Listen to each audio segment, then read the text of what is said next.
Hello everyone and welcome back to my class. As you know that I am Halim Unisa, the junior lecturer of Elizabeth Institute Junior College and High School. So after the advancing monsoon, we will discuss about the retreating monsoon. Okay, here from the October to November is a period of transition from the hot wet conditions to dry winter conditions. Okay, the retreat of monsoon is marked by the clear skies and rise in temperature. The land is still moist owing the conditions of high temperature and humidity. Okay, the weather becomes rather than the oppressive. This is the commonly known as the October heat. Get it? So, the low pressure conditions which once prevailed over the northwest India move far south to the center of the Bay of Bengal by early month of November. During this period, cyclone depressions are the common which originate over the Andaman area. These tropical cyclones are often very destructive. The thickly populated deltas of the Godavari, Krishna and Kaveri are their targets. So, no year ever goes the disaster free because of this. Occasionally, these tropical cyclones visit the Sundarbans and the Bangladesh too. Bulk of the rainfall of the Coromandel coast is diverted from the depressions and the cyclones. So, have a look on this India map of one set of southwest monsoon in the month of June and July. How the winds are changing their directions. Okay. Now have a look on this India map of the withdrawal of southwest monsoon in the month of September, October, November and December. Observe that how they are changing from the region to region on account of reliefs. Okay. In the Indian tradition, a year is divided into 6 monthly seasons. This cycle of seasons that people in North and the Central India follows is based on their practical experiences and the age-old perception of weather phenomena. Okay, there is a slight variations in the timings of the season between northern and the southern India. So, have a look on the traditional Indian seasons and observe that how the seasons are namely according to the lunar calendar and months according to the western calendar. After the traditional season in India, that we will discuss about the global warming and the climate change. How the global warming is playing its role into the climate changing. Okay. As Earth started to take its shape from a fireball to a planet, many gases were released, and these gases did not escape into outer space because of the Earth's gravitational pull, and it still holds them back.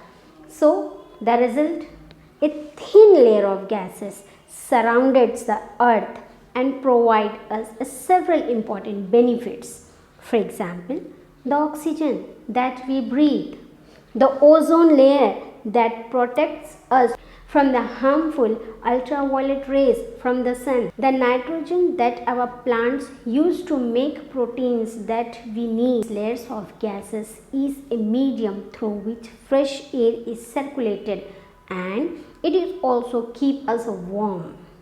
Exactly.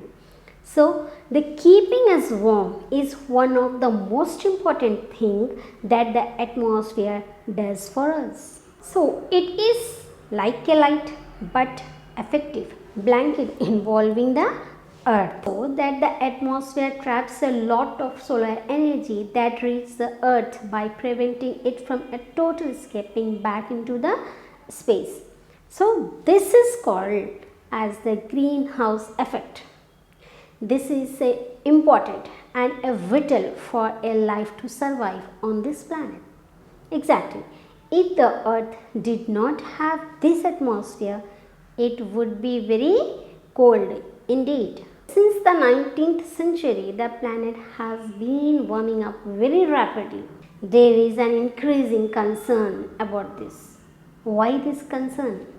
After all, Earth has been through many cycles of warming and cooling. In fact, breezing also. So, what is so special about it now? We will see. The earlier cycles of cooling and warming happen over very long periods of time.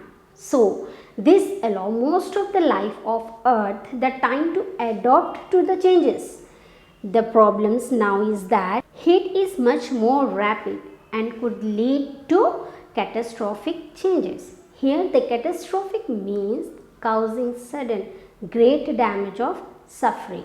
Get it? Most of the warming that has been occurring since the Industrial Revolution is because of human activities. Exactly, the current global warming trend is called AGW, that is anthropogenic global warming. Here the anthropogenic means caused by humans.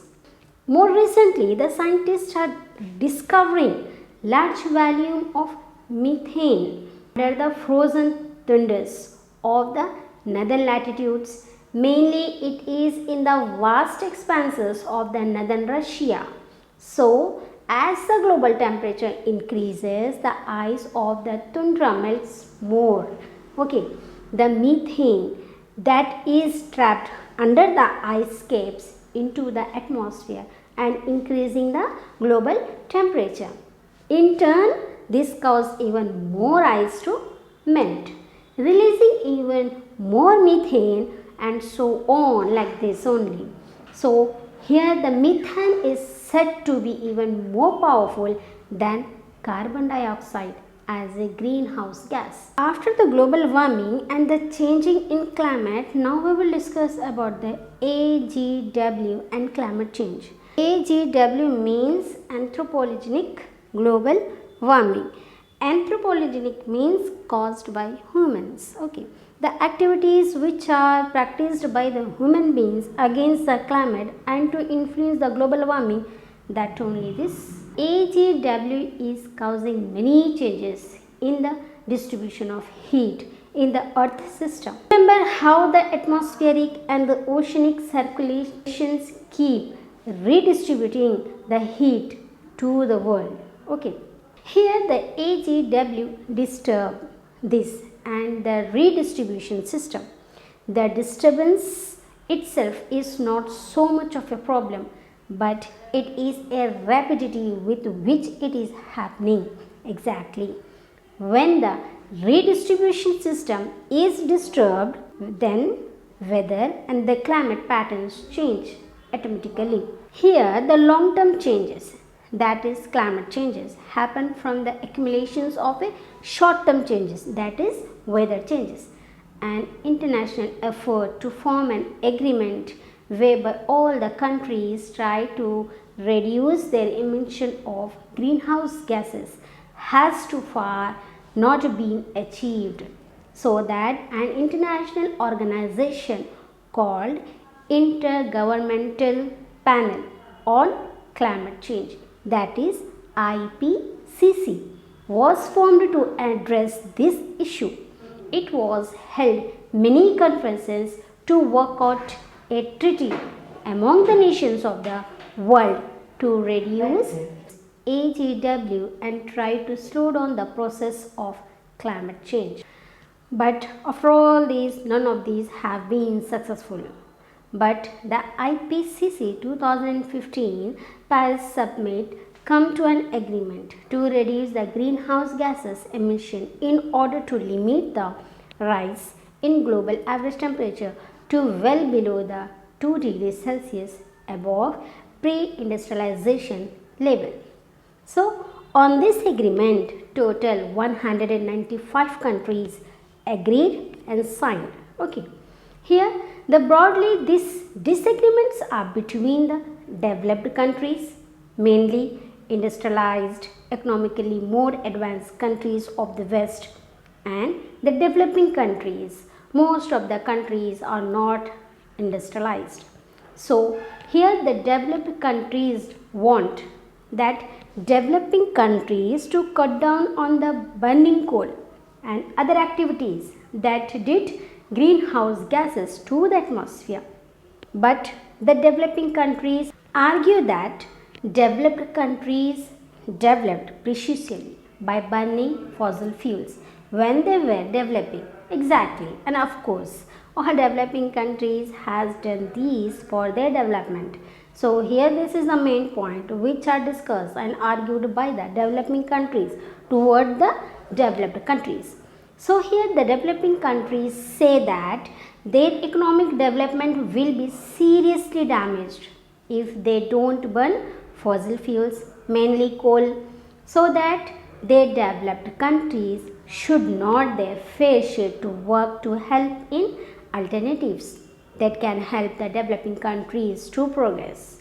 Getting exactly correct. So most of the scientists around the world agree on this much that AGW is real. It is happening and it is leading to rapid climate change. When they warn that severe weather and the other changes will increase in coming years and threaten the lives as we know it. Exactly. So, one of the human activities that contribute to global warming is deforestation also. Okay. After these agreements and after these AGW and climate change and global warming, now we will see the impact of climate change on India. Though a rise of 2 degrees Celsius in average temperature many appear to be small, it would result in a rise of 1 meter in sea levels by early next century. Exactly. This would affect a large portion of our coastal areas and millions of people would have to be shifted. They would lose their livelihoods. Okay.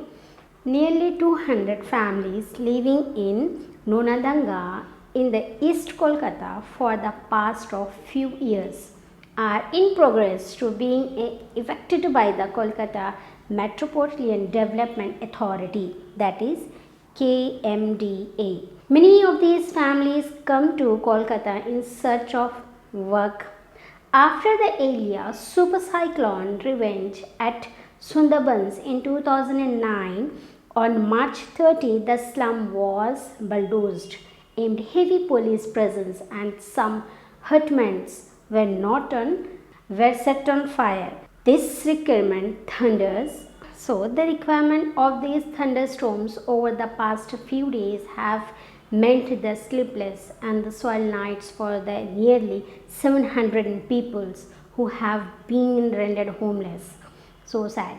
They work as house helps, rickshaw pullers, and the construction laborers, etc. The other effect would be on rainfall. This is likely to be the more erratic and the led to a greater imbalance.